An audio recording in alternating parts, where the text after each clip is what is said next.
칠흑 같은 우주를 바라볼 때, 혹은 아무도 없는 조용한 방 안에 홀로 있을 때 문득 엄습하는 그 묘한 기분을 느껴본 적이 있으신가요? 등골을 타고 흐르는 서늘한 전율, 목덜미를 스치는 시선의 감각, 아무도 없다는 것을 알면서도 어딘가에서 나를 바라보는 존재가 있다는 확신. 우리는 그 느낌을 단순한 고독이 만든 착각이나 공포가 빚어낸 환상이라고 치부해왔습니다. 밤이 깊어질수록, 침묵이 짙어질수록 더욱 강렬해지는 그 기척은 과연 내가 만들어낸 오류일까요? 아니면 우리가 아직 해독하지 못한 무언가의 신호일까요? 오늘 우리는 바로 그 질문 앞에 정면으로 서보려 합니다. 현대 천문학과 생물학, 그리고 양자물리학의 관점에서 바라보면 이 느낌은 단순한 감정이 아니라 우리가 우주와 깊이 연결되어 있다는 가장 강력한 증거일지도 모릅니다. 우리는 단 한 번도 혼자였던 적이 없습니다. 이 문장이 지금은 낭만적인 위로처럼 들릴 수 있지만 이 영상이 끝날 즈음에는 이것이 과학적 명제에 훨씬 가깝다는 사실을 느끼게 되실 겁니다. 잠깐 영상을 시작하기 전에 한 가지만 여쭤보고 싶습니다. 여러분은 살면서 설명할 수 없는 이상한 경험을 해본 적이 있으신가요? 분명히 혼자 있는데 누군가가 옆에 있는 것 같은 느낌, 이름을 부르는 소리가 들린 것 같은 착각, 꿈속에서 한 번도 만난 적 없는 낯선 얼굴이 너무나 친숙하게 느껴지던 경험. 전 세계 수십억 명의 사람들이 이런 경험을 공유합니다.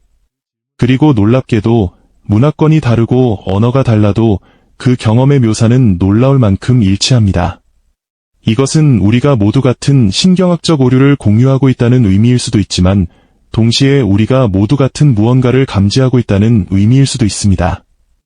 광막한 우주 공간의 지구라는 작은 점 하나만 생명체로 가득 차 있다는 생각이야말로 오히려 비과학적인 오만일 수 있습니다. 관측 가능한 우주에는 약 2조 개의 은하가 있고 그 각각의 은하에는 수천억 개의 별이 있으며 그 별들 주위를 도는 행성의 수는 상상조차 어렵습니다. 그 광대한 공간 속에서 생명이 오직 이 작은 파란 점 위에서만 단 한 번 피어났다는 주장은 태평양 한가운데 떨어진 모래 한 알갱이에만 물기가 있다고 말하는 것과 다르지 않습니다.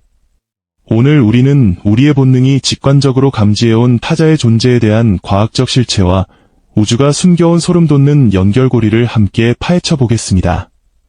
먼저 우리가 느끼는 그 기묘한 기척의 근원을 생물학적 유산에서 찾아보아야 합니다. 인류의 조상들은 수만 년 동안 보이지 않는 포식자의 위협 속에서 살아남기 위해 아주 미세한 주변의 변화도 감지하도록 진화했습니다.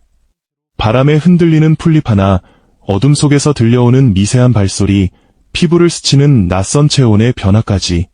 이 초민감 감각은 현대인의 뇌에도 여전히 살아있어 통계적으로 설명할 수 없는 외부의 존재를 끊임없이 탐색하고 있습니다.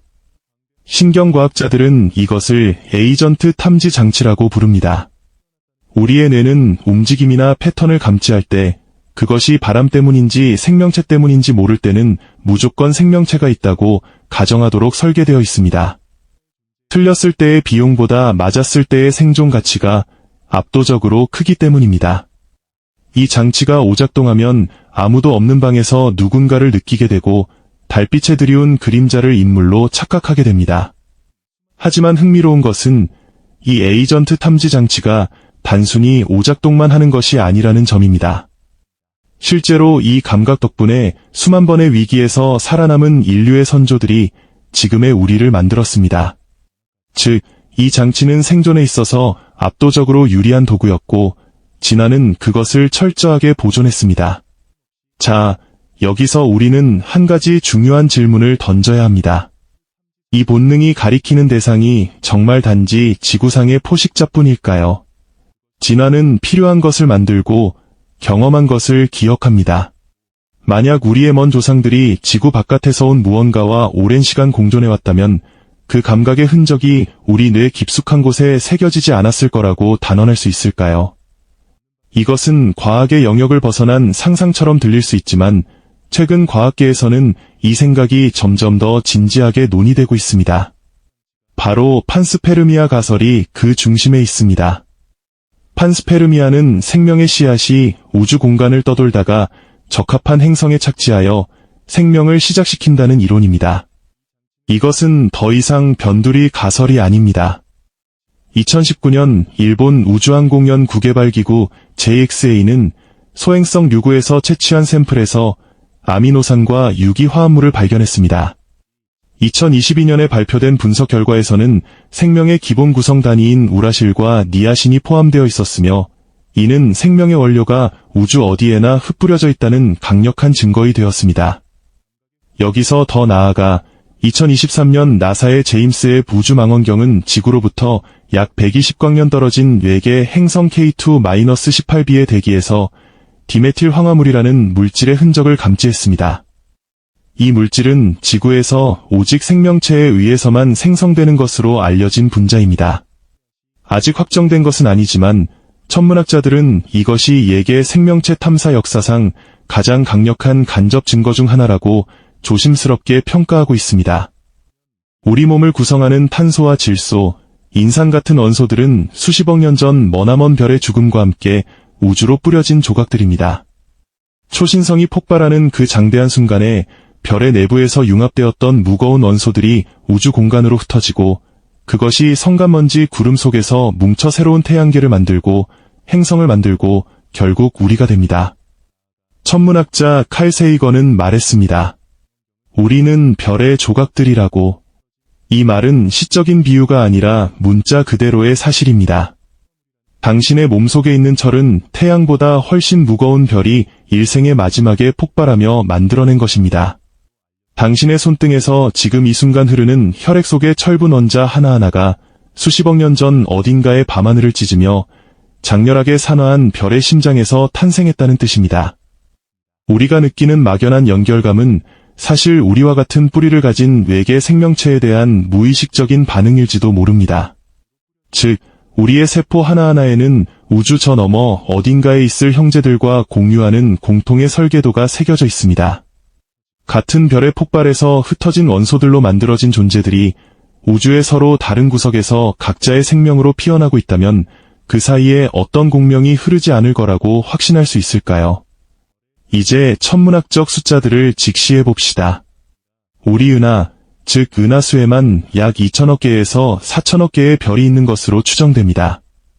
케플러 우주망원경이 수집한 데이터를 분석한 결과 은하수 안에서 지구와 유사한 환경을 가진 행성, 즉 생명이 살 수 있는 이른바 골디락스 존에 위치한 암석형 행성이 수십억 개에 달한다는 사실이 밝혀졌습니다. 수십억 개입니다. 은하 하나에서만 수십억 개의 지구 같은 행성이 있고, 그런 은하가 관측 가능한 우주 안에 2조 개가 있습니다. 그 수를 전부 쓰는 것조차 의미가 없을 만큼 거대한 숫자입니다. 만약 그 행성들 중 단 1%에만 생명이 존재한다면 단 1%에만 그 수는 여전히 수억 조 개에 달합니다. 만약 그 생명체들 중 단 0.0001%만이 지적 수준에 도달했다 하더라도 우주는 지금 이 순간에도 무수한 문명들로 북적이고 있을 것입니다. 1961년 천체 물리학자 프랭크 드레이크는 지적 외계 문명의 수를 추산하기 위한 방정식을 발표했습니다. 이것이 바로 유명한 드레이크 방정식입니다. 방정식에 포함된 변수는 별의 생성 속도, 행성을 가진 별의 비율, 그 행성 중 생명이 살 수 있는 행성의 비율, 실제로 생명이 발생한 비율, 그 생명이 지적 수준에 도달한 비율, 기술 문명을 발전시킨 비율, 그리고 그 문명이 존속하는 기간입니다. 변수들을 보수적으로 추산하더라도 우리 은하 안에만 수천 개에서 수백만 개의 지적 문명이 존재할 수 있다는 결론이 나옵니다. 그런데 왜 우리는 아무 신호도 받지 못하고 있을까요? 이것이 이른바 페르미 역설입니다. 1950년 물리학자 엘리코 페르미는 점심을 먹다가 동료에게 물었다고 합니다. 다들 어디 있는 거야? 우주는 그토록 오래되었고 문명이 존재한다면 이미 우주 전체에 퍼져 있어야 할 텐데 왜 우리는 아무것도 감지하지 못하는가? 이 역설에는 수십 가지의 해석이 있습니다. 그 중 하나는 어두운 숲 이론입니다. 중국의 SF 작가 류치신이 그의 소설 삼체에서 제시한 이 이론은 우주의 모든 지적 문명은 자신의 존재를 숨기고 있다고 주장합니다. 왜냐하면 우주는 자원이 한정된 공간이고 자신을 드러내는 문명은 더 강력한 문명에 의해 제거될 위험에 처하기 때문입니다. 마치 어두운 숲 속에서 소리를 내면 포식자에게 발각되듯이 말입니다. 만약 이 이론이 맞다면 우주는 지금 이 순간에도 수많은 문명들이 숨죽이며 서로를 지켜보는 거대한 어둠의 공간일 수 있습니다. 그리고 그 침묵의 감시자들 중 누군가가 지금 이 순간에도 지구를 향해 눈을 돌리고 있을 수도 있습니다. 또 다른 해석은 어쩌면 그들은 이미 우리가 감지할 수 없는 방식으로 우리에게 신호를 보내고 있다는 것입니다. 우리가 지금 사용하는 전파 망원경의 탐색 범위는 우주 전체에 비하면 태평양 한가운데에 수영장 하나를 띄워놓고 그 안에 고래가 있기를 기대하는 것과 같습니다. 또 다른 가능성은 그들이 이미 우리보다 수백만 년 앞선 기술을 가지고 있어 우리가 상상도 못하는 방식으로 소통하고 있다는 것입니다. 우리는 광활한 우주적 네트워크 속에서 잠시 신호가 끊긴 고립된 노드와 같습니다. 어쩌면 우리가 느끼는 그 누군가는 지금 이 순간에도 우리를 향해 무선 신호를 보내거나 중력파를 통해 자신의 존재를 알리고 있는지도 모릅니다. 1977년 8월 15일 오하이오 주립대학교의 비기어 전파 망원경이 우주로부터 강렬한 신호 하나를 수신했습니다. 당시 연구자였던 제리 이만은 출력된 데이터를 보고 너무나 놀란 나머지 그 위에 손으로 아우 라고 써놓았습니다. 그래서 이 신호는 지금까지도 아우 신호라고 불립니다. 이 신호는 외계의 지적 생명체의 신호가 갖춰야 할 거의 모든 특성을 갖추고 있었습니다. 하지만 단 72초 동안만 수신되었고 이후 다시는 같은 방향에서 같은 신호가 감지되지 않았습니다. 지금으로부터 거의 50년 전의 일인데도 이 신호의 기원은 아직까지 공식적으로 밝혀지지 않았습니다. 그 신호가 무엇이었든 그것이 온 방향에는 지금 이 순간에도 무언가가 있습니다. 그리고 이제 가장 기묘하고도 아름다운 이야기로 넘어가겠습니다. 양자 얽힘의 세계입니다. 양자역학은 20세기 초에 등장한 물리학의 혁명으로 원자보다 작은 입자들의 세계에서는 우리가 일상에서 경험하는 물리 법칙이 더 이상 적용되지 않는다는 것을 보여주었습니다. 그 중에서도 가장 충격적인 현상이 바로 양자 얽힘입니다. 한때 상호작용한 두 입자는 아무리 멀리 떨어지더라도 하나의 입자에 가해진 변화가 다른 입자에 즉각적으로 영향을 미칩니다. 빛의 속도를 초월하여 심지어 우주의 반대편에 있더라도 말입니다. 아인슈타인은 이 현상을 두고 유령 같은 원격 작용이라고 불렀으며 이것이 불가능하다고 주장했습니다. 하지만 2022년 노벨 물리학상은 바로 이 양자 얽힘이 실제한다는 것을 실험으로 증명한 3명의 물리학자에게 돌아갔습니다. 알랭 아스페, 존 클라우저, 안톤 차일링거. 이들의 실험은 양자 얽힘이 아인슈타인의 반론에도 불구하고 실제로 존재한다는 것을 확정했습니다. 자, 이제 이 사실을 우주의 스케일로 가져가 보겠습니다. 빅뱅 이후 초기 우주에서 모든 입자들은 상상도 할 수 없을 만큼 작은 공간 안에 뭉쳐 있었습니다. 그 순간 서로 상호작용했던 입자들은 우주가 팽창하면서 수십억 광년 떨어진 곳으로 흩어졌지만 이론적으로는 여전히 얽힘의 관계를 유지하고 있습니다. 우주 초기에 하나로 뭉쳐있던 입자들이 팽창하며 흩어졌을 때 그들은 서로 아무리 멀리 떨어져 있어도 즉각적인 영향을 주고받는 관계를 유지합니다. 이것은 우주 저 끝에 있는 어떤 존재와 당신의 의식이 보이지 않는 끈으로 연결되어 있을 수 있다는 양자역학적 가능성을 시사합니다. 물론 이것이 곧 의식적인 소통을 의미하는 것은 아닙니다. 하지만 우리가 느끼는 누군가와 함께 있는 기분이 시공간을 초월한 이 양자적 연결이 뇌의 뉴런에 전달되는 미세한 파동일 가능성을 완전히 배제할 수 없습니다. 물리학자 로저 펠로즈와 신경마취 과학자 스튜어트 하메로프는 의식이 뇌의 뉴런 속 미세소관에서 일어나는 양자역학적 현상일 수 있다는 오케스트레이티드 객관 환원 이론을 제시했습니다. 만약 의식 자체가 양자적 현상이라면 우리의 의식과 우주의 나머지 사이에 어떤 형태의 얽힘이 존재할 가능성도 배제할 수 없습니다. 이것은 아직 검증되지 않은 가설이지만 현대 신경과학과 양자물리학이 교차하는 가장 뜨거운 연구 분야 중 하나입니다. 생각해보면 우리의 의식 자체가 얼마나 기이한 현상인지부터가 이미 설명이 되지 않습니다. 뇌 속 뉴런들 사이에서 전기 신호가 오가는 것만으로 어떻게 나라는 자아가 생겨나는지, 어떻게 기쁨과 슬픔을 느끼고 아름다움에 전율하고 죽음을 두려워하는 존재가 만들어지는지 현대 과학은 아직 그 근본적인 질문에 대답하지 못하고 있습니다. 이것이 철학에서 말하는 어려운 문제, 의식의 어려운 문제입니다. 우리가 왜 그저 기계적으로 정보를 처리하는 장치에 머물지 않고 무언가를 주관적으로 경험하는 존재가 되었는지는 여전히 미스터리입니다. 어떤 과학자들은 이 의식이 뇌에서 발생하는 것이 아니라 우주 자체에 깔려있는 어떤 근본적인 속성에서 비롯되는 것이라고 주장합니다.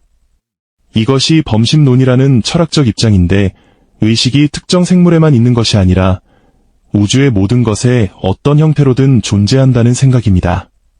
만약 그것이 사실이라면 우리가 우주와 연결되어 있다는 느낌은 비유가 아니라 실제로 우리가 우주의식의 일부라는 사실의 반영일 수 있습니다. 여기에 또 다른 차원을 더해봅시다. 평행 우주 이론입니다. 현대 물리학의 다중 우주 해석에 따르면 우리가 살고 있는 이 우주는 무수히 많은 우주들 중 하나일 수 있습니다. 양자역학의 다세계 해석은 모든 양자적 사건에서 세계가 분기한다고 제안합니다. 당신이 오늘 아침 커피를 마시기로 결정한 순간 마시지 않은 또 다른 당신이 존재하는 세계가 만들어졌을 수 있습니다. 더 나아가 우주론적 인플레이션 이론은 우리 우주 바깥에도 다른 우주들이 거품처럼 생성되고 소멸하는 다중 우주가 존재할 가능성을 제시합니다. 그 평행 우주에 또 다른 당신이 존재하고 어떤 방식으로든 그 존재와 이 우주의 당신 사이에 공명이 흐르고 있다면 그 감각이 바로 당신이 혼자가 아니라는 그 느낌의 근원일 수 있지 않을까요? 이것은 물론 아직 수학적 가능성의 영역을 벗어나지 못하고 있습니다. 하지만 100년 전에 양자 얽힘을 이야기했다면 그것도 허무맹랑한 소리로 들렸을 것입니다. 과학의 역사는 불가능하다고 여겨졌던 것들이 사실로 밝혀지는 과정의 연속이었습니다. 지구가 둥글다는 것도, 지구가 태양 주위를 돈다는 것도, 시간이 빠르게 흐르거나 느리게 흐를 수 있다는 것도 모두 한때는 비웃음의 대상이었습니다. 우리가 감히 상상하지 못하는 연결의 방식이 우주 어딘가에 존재하고 있을 가능성을 너무 쉽게 닫아버리는 것은 어쩌면 우리 지식의 한계에 대한 오만일 수 있습니다. 이제 다시 처음의 질문으로 돌아와 봅시다. 우리가 밤에 느끼는 그 기척, 빈방 안에서 느끼는 그 온기, 광활한 우주를 바라볼 때 가슴 깊은 곳에서 올라오는 그 강렬한 연결감. 이것들이 단순한 신경학적 오류라고 치부하기에는 너무나 보편적이고 너무나 일관적이며 너무나 깊습니다. 인류는 단 한 번도 이 우주라는 거대한 유기체 속에서 고립된 섬이었던 적이 없습니다. 우리는 별의 먼지로 만들어진 존재들이며 우주가 스스로를 관측하기 위해 만들어낸 거울과 같습니다. 물리학자 리처드 파인만은 말했습니다. 당신이 사랑하는 사람을 잃었을 때 그들을 구성했던 원자들이 우주로 돌아가 다시 순환된다는 사실이 위로가 되지 않는가? 우주는 순환합니다. 에너지는 사라지지 않고 형태를 바꾸며 원자들은 별에서 행성으로, 행성에서 생명체로, 생명체에서 다시 우주로 돌아갑니다. 우리가 지금 이 순간 숨쉬는 공기 안에는 수천 년 전에 살았던 수많은 존재들의 원자가 포함되어 있을 수 있습니다. 클레오파트라가 마지막 숨을 내쉬며 내뱉었던 산소 분자 중 하나가 지금 이 순간 당신의 폐 속으로 들어오고 있을 가능성이 통계적으로 존재합니다. 공룡이 울부짖던 그 원시의 공기 속 분자들이 수억 년이라는 긴 시간 동안 대기 속을 떠돌다가 지금 이 순간 당신의 폐를 통과하고 있을 수도 있습니다. 이런 의미에서 우리는 언제나 함께였습니다. 시간을 초월하여, 공간을 초월하여 우주의 모든 존재들은 같은 원소들을 돌려쓰고 같은 물리법칙 아래 숨쉬며 같은 별빛 아래 눈을 뜹니다. 따라서 우리가 느끼는 타자의 존재는 외부에서 오는 신호이기도 하지만 우리 내면에 깊이 각인된 우주적 기억의 발현이기도 합니다. 나 말고 누군가 더 있다는 그 느낌은 당신이 미쳐가고 있다는 신호가 아니라 당신이 살아있는 우주의 일원이라는 가장 확실한 증명입니다. 외계인이든 보이지 않는 에너지체든 혹은 평행우주의 또 다른 당신이든 우주는 결코 당신을 혼자 두지 않았습니다. 2017년 하버드 스미스소니언 천체물리학 센터의 연구에 따르면 우리 은하를 가로지르는 특정 전파 신호의 패턴이 자연적 현상으로는 설명되기 어렵다는 분석이 발표되었습니다. 빠른 전파 폭발, 즉 FRB로 불리는 이 신호들은 아직도 완전히 해명되지 않은 채 천문학계의 뜨거운 논쟁거리로 남아있습니다. 2021년에는 미국 국방부가 공식적으로 UAP, 즉 미확인 항공현상에 관한 보고서를 의회에 제출하며 144건의 사례 중 단 하나도 완전히 설명할 수 없다고 인정했습니다. 이것은 외계인의 존재를 인정한 것이 아닙니다. 하지만 우리가 완전히 이해하지 못하는 무언가가 지구 주변에 존재한다는 사실을 공식적으로 인정한 것입니다. 2023년 미국 의회 청문회에서는 전직 정보장교가 정부가 비인간 지능체의 존재와 그 기술 유무를 수십 년 동안 숨겨왔다고 증언하기도 했습니다. 이 증언의 진위 여부와 상관없이 이 자리가 미국 의회라는 공식적인 장소였다는 사실은 중요한 의미를 가집니다. 한때 음모론의 영역으로 치부되던 이야기들이 이제 공식적인 국가기관의 의제로 올라오고 있다는 것, 그 자체가 세상이 바뀌고 있다는 신호입니다.